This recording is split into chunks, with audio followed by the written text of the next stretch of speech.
Halamati Habibu, Halamati Habibandale, Halamati Habibu, Halamati Habibanda, Halamati Habibu, Halamati Habibandale, Halamati Habibu, Halamati Habibu.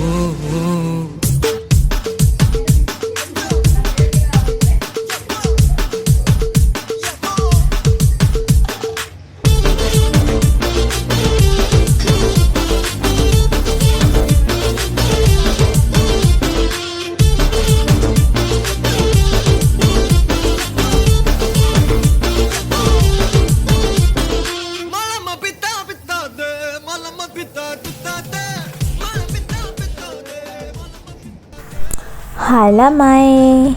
ඉතින් මම ඔන්න අලුත් vlog එකක් අද අරන් ආවා. මම මුලින්ම වීඩියෝ එක පටන් ගන්න කලින් අහනවා ඔයා කවද්ද මැඩ් කරාට පස්සේ හස්බන්ඩ් එක්ක ඩිනර් එකට ලන්ච් එකට එළියට ගියේ. මතකද දවසම? එහෙම දවසක් අපිට තියෙන්න ඕනි. මාසෙකට එක දවසක්. මාස දෙකකට එක දවසක්වත් අඩුම ගානේ. එතකොට අපේ ලයිෆ් එක රීෆ්‍රෙෂ් වෙනවා. ඇත්තටම බබාලා හිටියත් බලන්න නැතත් මේ වගේ ඩිනර් හවුට් එකකට ගිහිල්ලා ඔය දෙන්නගේ පරණ දේවල් පරණ මතක ඒ වගේම ප්‍රශ්නයක් තියෙනවා නම් ඒ ගැන ඕපන්ලි කතා කරලා විසඳ ගන්න හොඳ අවස්ථාවක් අපි හදා ගන්න ඕනේ. ඇත්තටම කිව්වොත් අපේ ලයිෆ් එකේ තියෙන ගොඩාක් ප්‍රශ්න ගැටලු වලට හොඳ උත්තරයක් මේක. අනිත් එක මේක වැරදියට තේරුම් ගන්න එපා. මොකද ගාමරාගෙන විසඳ ගන්න ප්‍රශ්නයක් කතා කරන්න මෙතනට යන්න කියලා නෙමෙයි මම කියන්නේ. ඔය දෙන්නට දෙන්න කැමති දේවල් මම ඔයාගේ මේ දෙයට කැමතියි. ඔයා මෙහෙම වෙනවා නම් මම සතුටින් අන්න ඒ වගේ දේවල්. එතකොට දැන් ඔයාගේ හස්බන්ඩ් ගැන ඔයාට මොකක් හරි පර්සනල් ප්‍රශ්නයක් තියෙනවා නම් ඒ දේ ඕපන්ලි කතා කරගන්න හොඳ අවස්ථාවක් තමයි මේ මාසෙකට සැරයක් එළියට ගිහිල්ලා මේ වගේ අත්දැකීමක් ගන්න එක. නැතුව මේ විසඳ ගන්න බැරි ප්‍රශ්නයක් මෙතනට ගිහින් කතා කරගෙන මෙතනත් ප්‍රශ්න ඇති කරගෙන මෙතනින් පිට වෙලා සල්ලිත් ඉවර වෙලා එහෙම යන ගමනක් ගැන නෙමෙයි මම කියන්නේ.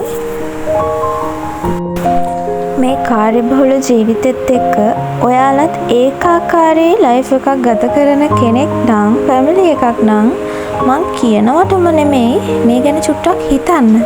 හිතලා ඔයාලගේ ලයිෆ් එකටත් වෙනසක් ගේනවා නම් ඒක මම මේ වීඩියෝ එකෙන් කරපු දේ ප්‍රතිඵලයක් ලැබීමක් විදියට මම හිතනවා.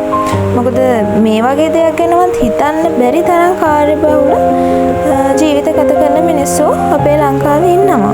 ඒක අපි හොඳටම දැකලා තියෙනවා.